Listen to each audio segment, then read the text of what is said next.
A Ação Humana, do Ludwig von Mises. Prefácio à terceira edição.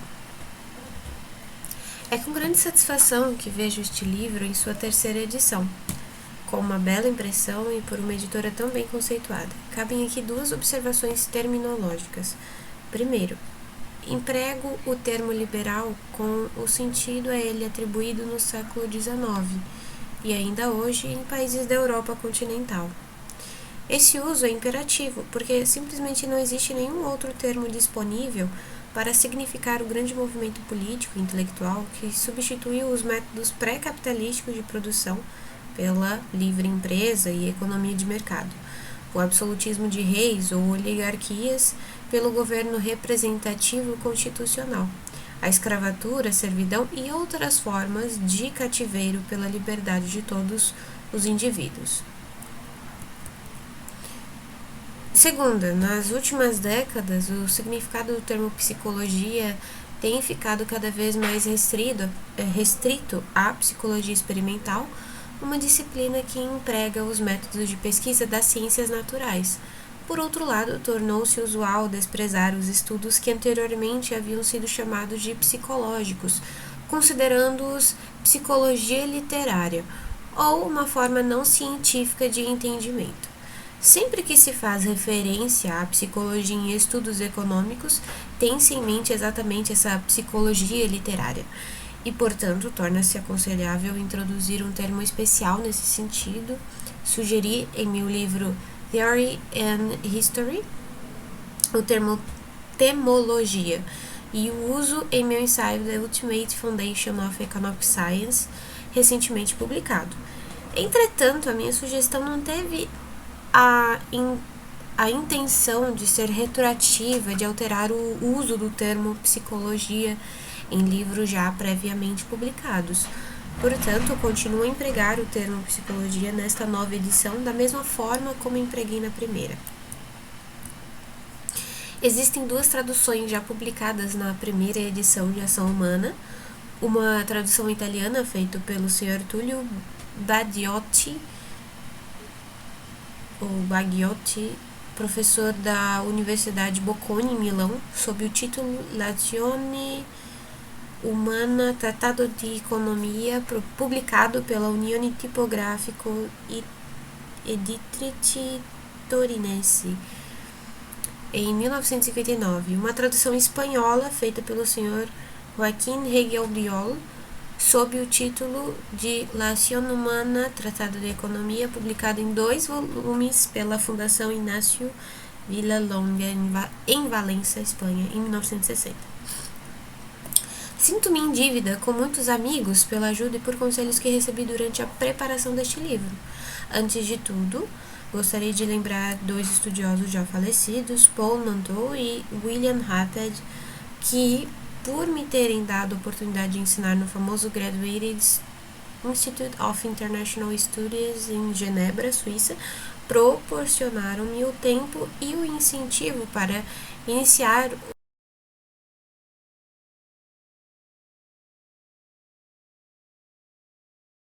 o Sr.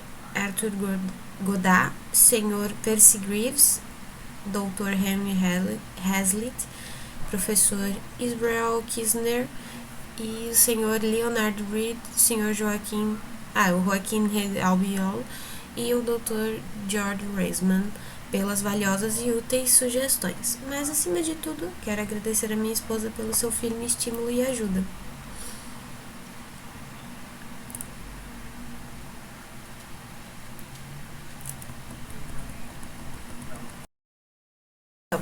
Economia e praxeologia. A economia é a mais nova das ciências. É verdade que nos últimos 200 anos surgiram muitas ciências novas, além das disciplinas que eram familiares aos antigos gregos. Essas ciências novas, entretanto, eram apenas parte do conhecimento já existente no sistema tradicional de ensino e que se tornaram autônomas. O campo de estudo foi mais bem subdividido e tratado com novos métodos. Foram assim descobertos novos campos de conhecimento que até então não tinham sido percebidos, e as pessoas começaram a ver as coisas por ângulos novos, diferentes daqueles de seus precursores. O campo mesmo não se expandiu, mas a economia abriu para as ciências humanas um domínio até então inacessível, no qual não se havia jamais pensado. A descoberta de uma regularidade na sequência e interdependência dos fenômenos de mercado foi além dos limites do sistema tradicional de saber, pois passou a incluir um conhecimento que não podia ser considerado como lógica, matemática, psicologia, física, nem como biologia. Durante muito tempo, os filósofos ansiaram por identificar os fins que Deus ou a natureza estariam procurando atingir no curso da história humana. Tentaram descobrir a lei que governa o destino e a evolução do gênero humano, mas, mesmo aqueles cuja investigação não sofria influência de tendências teológicas, tiveram seus esforços integramente frustrados porque estavam comprometidos com um método defeituoso.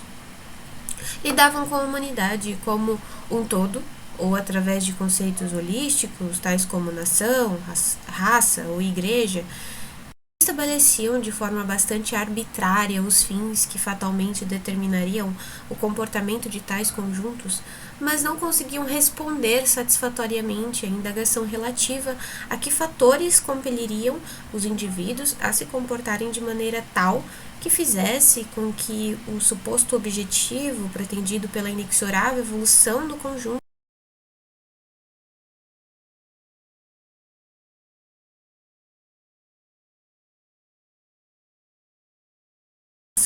a profetas ou líderes consagrados enviados por Deus, harmonia pré-estabelecida, predestinação, ou ainda influência de uma fabulosa e mística alma mundial ou alma nacional. Houve quem falasse de uma astúcia da natureza, que teria implantado no homem impulsos que o guiam involuntariamente pelos caminhos determinados pela natureza. Outros filósofos foram mais realistas, não tentaram adivinhar os desígnios de Deus ou da natureza, encaravam as coisas humanas sob o ângulo do poder. Tinham a intenção de estabelecer regras de ação política, como se fossem uma técnica de governo e de condução dos negócios públicos. As mentes mais especulativas formulavam planos ambiciosos para reformar e reconstruir a sociedade. Os mais modestos se contentavam em coletar e sistematizar os dados de experiência histórica. Todos estavam convencidos de que no curso de eventos sociais não existiam regularidades e invariâncias de fenômenos, como já haviam sido descobertos no funcionamento do raciocínio humano e no encadeamento de fenômenos naturais. Não tentavam descobrir as leis da cooperação social porque pensavam que o homem podia organizar a sociedade como quisesse, se as condições sociais não preenchessem os desejos dos reformadores. Se suas utopias se mostrassem irrealizáveis, a culpa era atribuída à deficiência moral do homem. Problemas sociais eram considerados problemas éticos. O que era necessário para construir a sociedade ideal, pensavam eles, eram bons princípios e cidadãos virtuosos. Com homens honrados, qualquer utopia podia ser realizada. A descoberta da inevitável interdependência dos fenômenos do mercado destronou essa opinião. Desnorteadas, as pessoas tiveram de encarar uma nova visão da sociedade, aprendendo estupefatas que existe outro aspecto diferente do bom e do mal, do justo e do injusto, segundo o qual a ação humana podia ser considerada. Na ocorrência de fenômenos sociais, prevalecem regularidades às quais o homem tem de ajustar suas ações se deseja ser bem-sucedido. É inútil abordar fatos sociais com a postura de um censor que os aprova ou desaprova segundo padrões bastante arbitrários e julgamentos de valor subjetivos. Devemos estudar as leis da ação humana e da cooperação social como um físico estuda as leis da natureza. Ação humana e cooperação social vistas como objeto de uma ciência que estuda relações existentes e não mais como uma disciplina normativa de coisas que deveriam ser. Esta foi a revolução com consequências enormes para o conhecimento e para a filosofia, bem como para a ação em sociedade. Por mais de 100 anos, entretanto, os efeitos dessa mudança radical nos métodos de raciocínio foram bastante restritos, porque se acreditava que só uma pequena parte do campo total da ação humana seria afetada, sejam quais forem os fenômenos de mercado. Os economistas clássicos, nas suas investigações, esbarraram num obstáculo que não conseguiram superar: o aparente paradoxo de valor. Sua teoria do valor era defeituosa e os forçou a restringirem o escopo de sua ciência. Até o final do século XIX, a economia política permaneceu uma ciência dos aspectos econômicos da ação humana, uma teoria da riqueza e do egoísmo. Lidava com a ação humana apenas na medida em que esta fosse impelida pelo que era, muito insatisfatoriamente, considerada como motivação pelo lucro, e acrescentava que existiam outras ações humanas cujo estudo era tarefa de outras disciplinas. A transformação do pensamento que os economistas clássicos haviam iniciado só foi levado às suas últimas consequências pela moderna economia subjetivista, que transformou a teoria dos preços do mercado numa teoria geral da escolha humana. Durante muito tempo, os homens não foram capazes de perceber que a transição da teoria clássica de valor para a teoria subjetiva de valor era muito mais do que a substituição de uma teoria de mercado menos satisfatória por outra mais satisfatória. A teoria geral da escolha e preferência vai muito além dos limites que cingiam um campo dos problemas econômicos estudados pelos economistas de Cantillon, Hume, e Adam Smith e até John Stuart Mill. É muito mais do que simplesmente uma teoria do aspecto econômico, do esforço humano e da luta pela melhoria de seu bem-estar material. É a ciência de todo tipo de ação humana. Toda decisão humana representa uma escolha. Ao fazer sua escolha, o homem escolhe não apenas entre diversos bens materiais e serviços, todos os valores humanos são oferecidos para a opção. Todos os fins e todos os meios, tanto os resultados materiais como os ideais, o sublime e o básico, o nobre e o ignóbil são ordenados numa sequência e submetidos a uma decisão que escolhe um e rejeita outro. Nada daquilo que os homens desejam obter ou querem evitar fica fora dessa ordenação numa escala única de gradação e de preferência. A moderna teoria de valor estende o horizonte científico e amplia o campo dos estudos econômicos. Da economia política da escola clássica emerge a teoria geral da ação humana, a praxeologia. Os problemas econômicos ou cataláticos são embutidos numa ciência mais geral da qual não podem mais ser separados.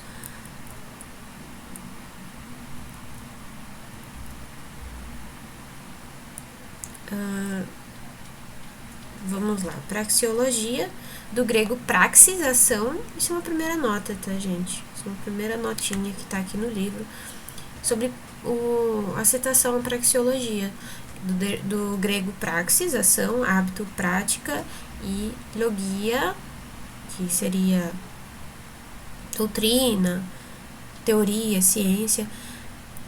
É a ciência ou teoria geral da ação humana. Mises definiu a ação como manifestação da vontade humana, ação como sendo um comportamento propositado.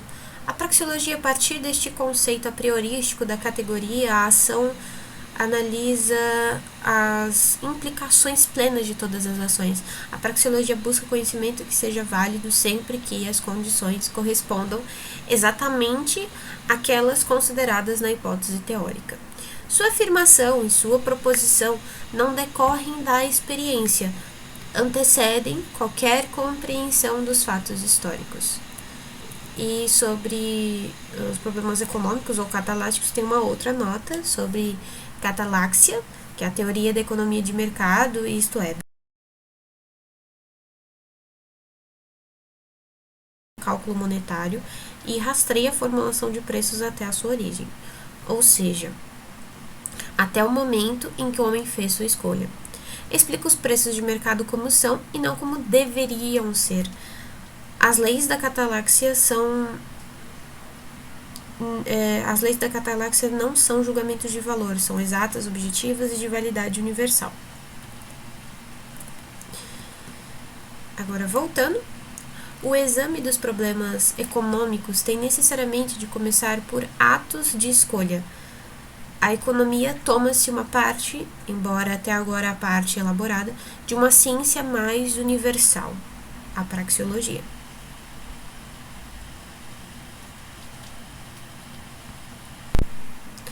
2. O problema epistemológico de uma teoria geral da ação humana.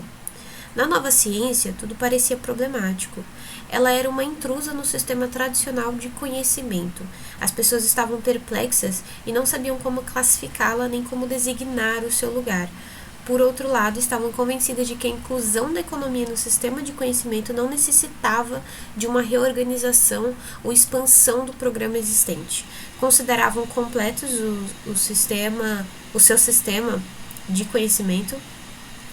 Se a economia não cabia nele, a falha só podia estar no tratamento insatisfatório aplicado pelos economistas aos seus problemas. Rejeitar os debates sobre a essência, o escopo e o caráter lógico da economia, como se fossem apenas uma tergiversação escolástica de professores pedantes, é prova de desconhecimento total do significado desses debates. É um equívoco bastante comum supor que, enquanto pessoas pedantes desperdiçavam seu tempo em conversas inúteis acerca de qual seria o melhor método de investigação, a economia em si mesma, indiferente a essas disputas fúteis, seguia tranquilamente o seu caminho.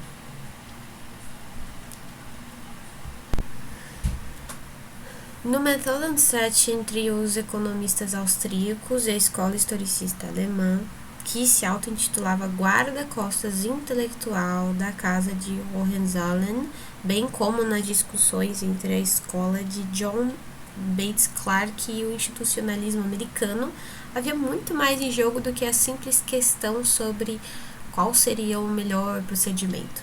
A verdadeira questão consistia em definir os fundamentos epistemológicos da ciência da ação humana e sua legitimação lógica. Vamos ler uma pequena nota sobre o que é Methodenstreich, que é uma disputa, um argumento, ou controvérsia sobre métodos.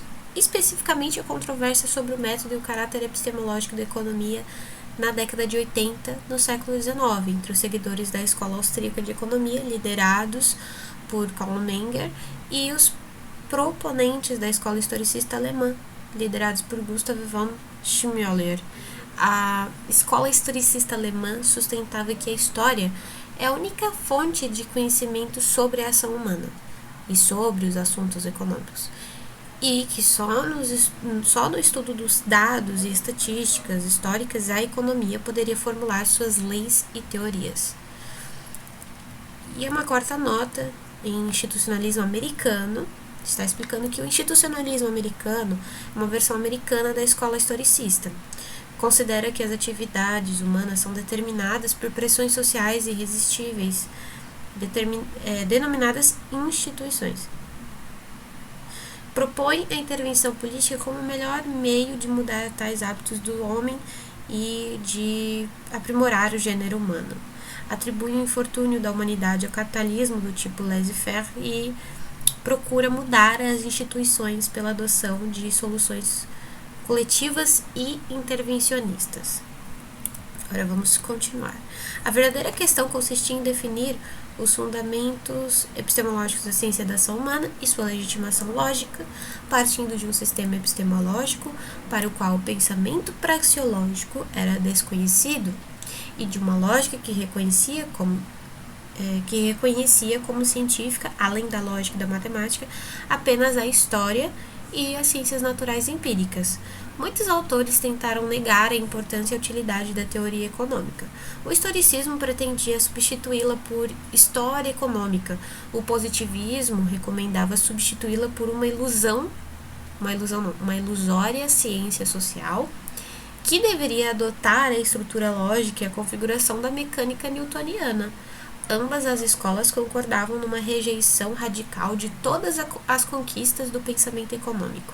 Era impossível aos economistas permanecerem calados em face de todos esses ataques.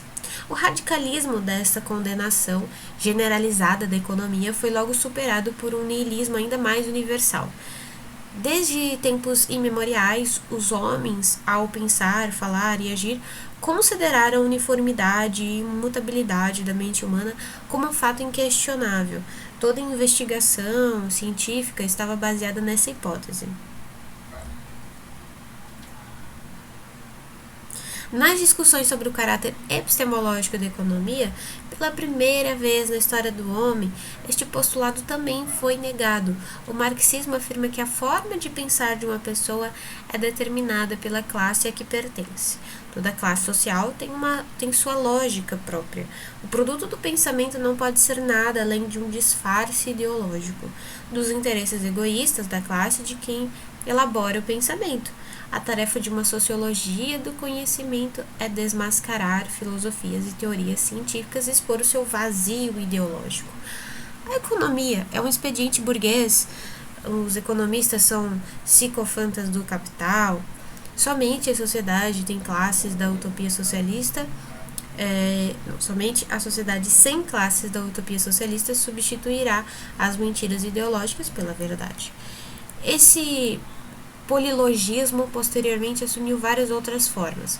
O historicismo afirma que a estrutura lógica da ação e do pensamento humano está sujeita à mudança no curso da evolução histórica. O polilogismo social atribui a cada raça uma lógica própria. Finalmente, temos o irracionalismo sustentando que a razão em si não é capaz de elucidar as formas irracionais que determinam o comportamento humano.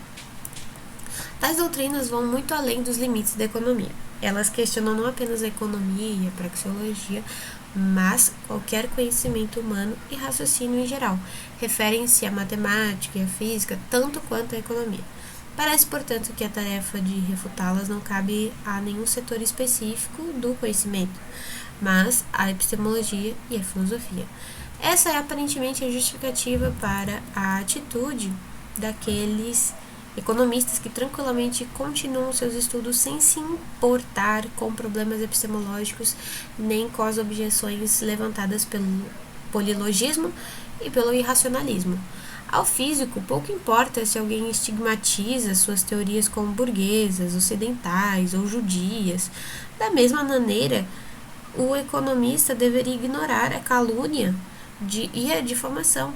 Deveria deixar os cães latirem e não prestar atenção aos seus latidos. É conveniente que se lembre do ditado de Spinoza: Sane sicut lux, se ipsamet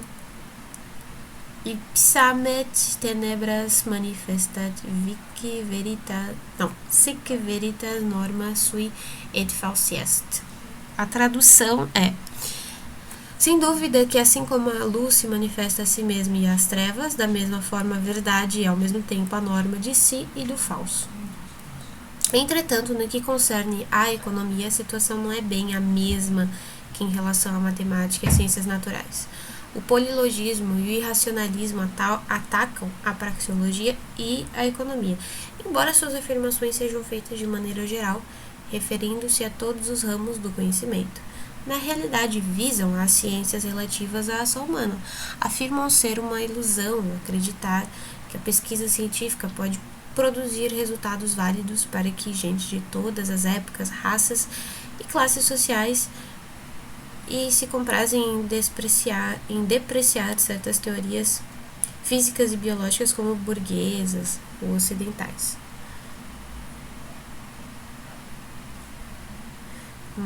Mas se a solução de questões práticas necessita da aplicação dessas doutrinas estigmatizadas, esquecem sua desaprovação.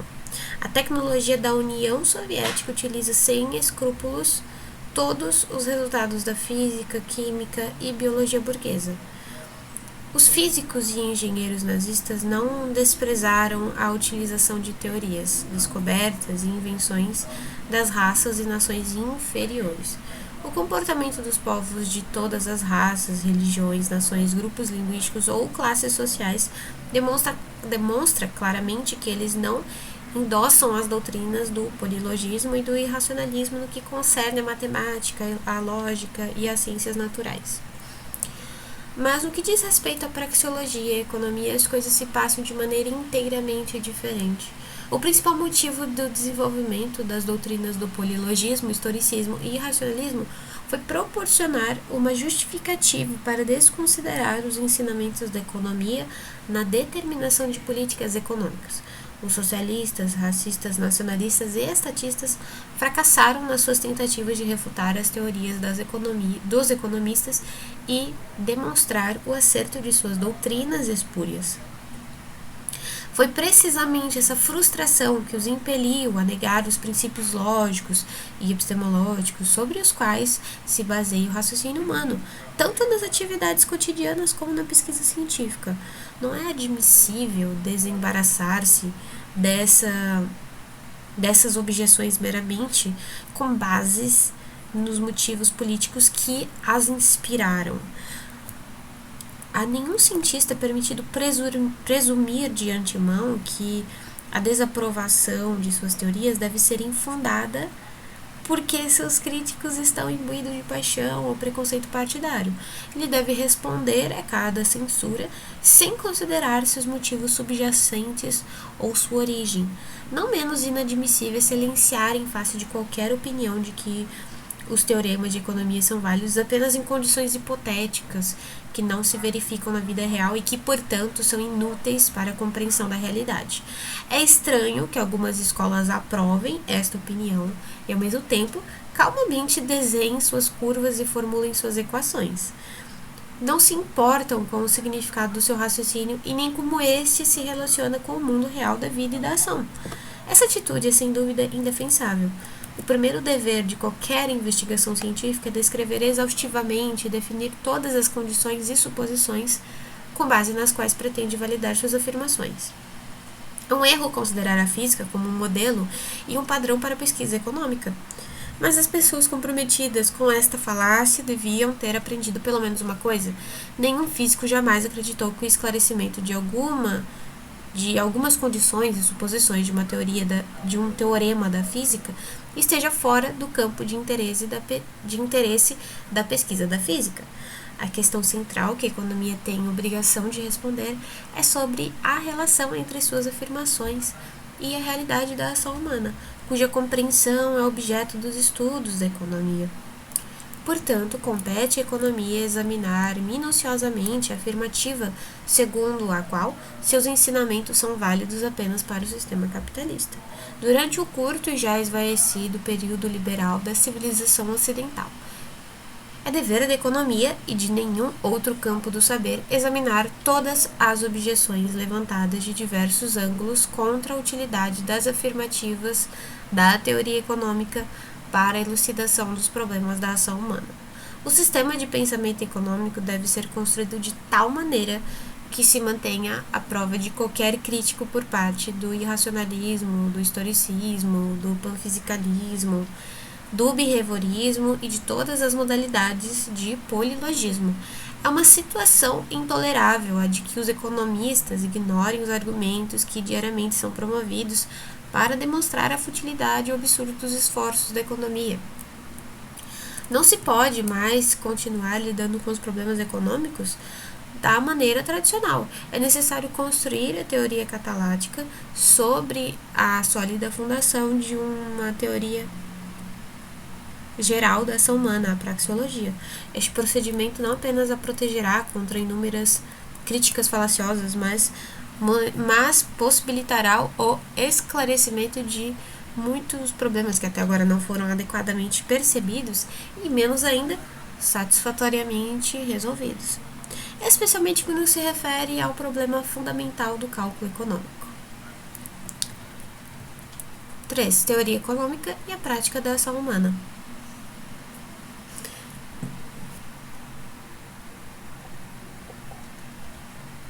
É comum a muita gente censurar a economia por ser retrógrada. Ora, é óbvio que a nossa teoria econômica não é perfeita. Não existe perfeição no conhecimento humano, nem em qualquer outra conquista humana. A onisciência é negada ao homem.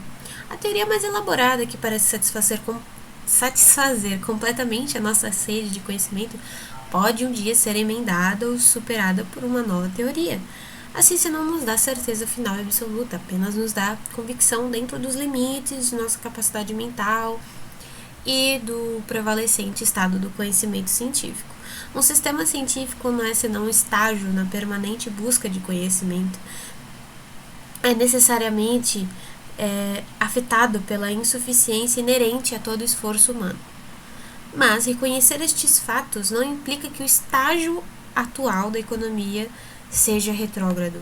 Significa apenas que a economia é algo vivo, e viver implica tanto imperfeição como mudança. A acusação do alegado atraso é levantada contra a economia a partir de 2 pontos de vista diferentes. Existem, de um lado, alguns naturalistas e físicos que censuram a economia por não ser uma ciência natural e não aplicar os métodos e procedimentos de laboratório. Um dos propósitos deste tratado é demolir a falácia dessas ideias. Nessas observações introdutórias, será suficiente dizer algumas palavras sobre seus antecedentes psicológicos. É comum a quem tem mentalidade estreita depreciar diferenças encontradas nas outras pessoas. O camelo, na fábula, desaprova todos os outros animais por não terem uma bossa, e os ruritâneos criticam os laputâneos por não serem ruritâneos. O pesquisador que trabalha em laboratório considera este trabalho como a única fonte válida para investigação e equações diferenciais como a única forma adequada de expressar os resultados do pensamento científico. É simplesmente incapaz de perceber os problemas epistemológicos da ação humana. Para ele, a economia não pode ser nada além de uma espécie de mecânica. Há outros que asseguram que algo deve estar errado, como as ciências sociais, porque as condições sociais são insatisfatórias. As ciências sociais conseguiram resultados espantosos nos últimos 200 ou 300 anos, e a aplicação prática desses resultados foi o que deu origem a uma melhoria, sem precedentes, no padrão de vida em geral. Mas, dizem esses críticos, as ciências sociais falharam completamente no que diz respeito a tornar mais satisfatórias as condições sociais. Não eliminaram a miséria, a fome, crises econômicas e desemprego, guerra e tirania. São estéreis e não contribuíram para a promoção da liberdade e do bem-estar geral. Estes rabugentos não chegam a perceber que o tremendo progresso da tecnologia de produção e o consequente aumento de riqueza e bem-estar só foram possíveis graças à adoção daquelas políticas liberais que representavam a aplicação prática dos ensinamentos da economia. Foram as ideias dos economistas clássicos que removeram os controles que velhas leis, costumes e preconceitos impunham sobre o progresso tecnológico, libertando o gênio dos reformadores da camisa da força das guildas, da tutela do governo e das pressões sociais de vários tipos.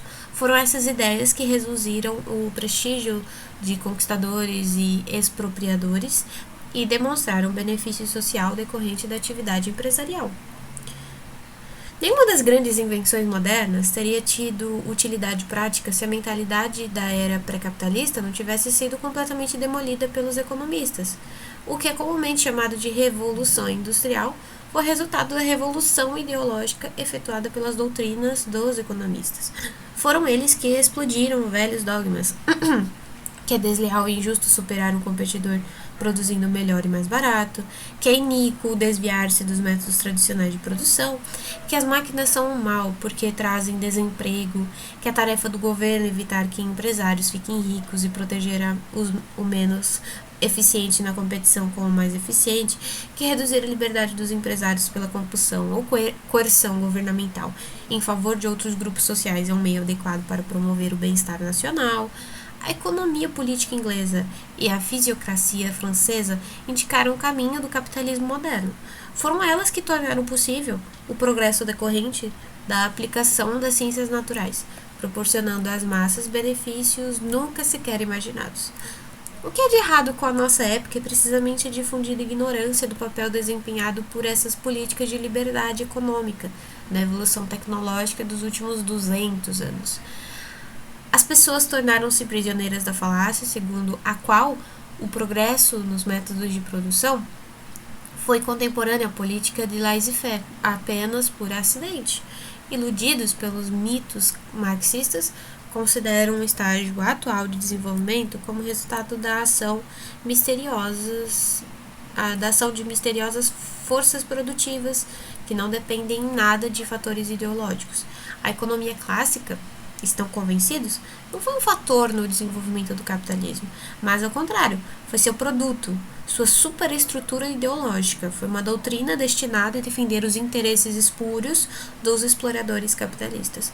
Consequentemente, a abolição do capitalismo e a substituição da economia de mercado e da livre iniciativa pelo socialismo totalitário não prejudicaria o ulterior progresso da tecnologia. Ao contrário, promoveria o desenvolvimento tecnológico pela remoção dos obstáculos que os interesses egoístas dos capitalistas colocaram no seu caminho.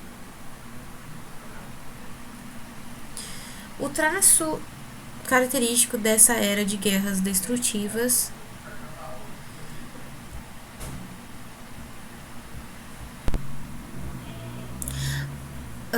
começar de novo. O traço característico dessa era de guerras destrutivas e de desintegração social é a revolta contra a economia.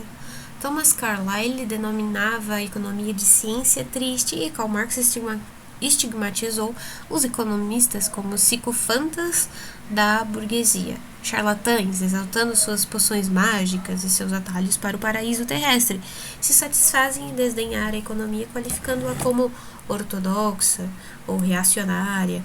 Demagogos se orgulham do que chamam de suas vitórias sobre a economia. O homem prático alardeia sua ignorância em economia e seu desprezo pelos ensinamentos de economistas teóricos.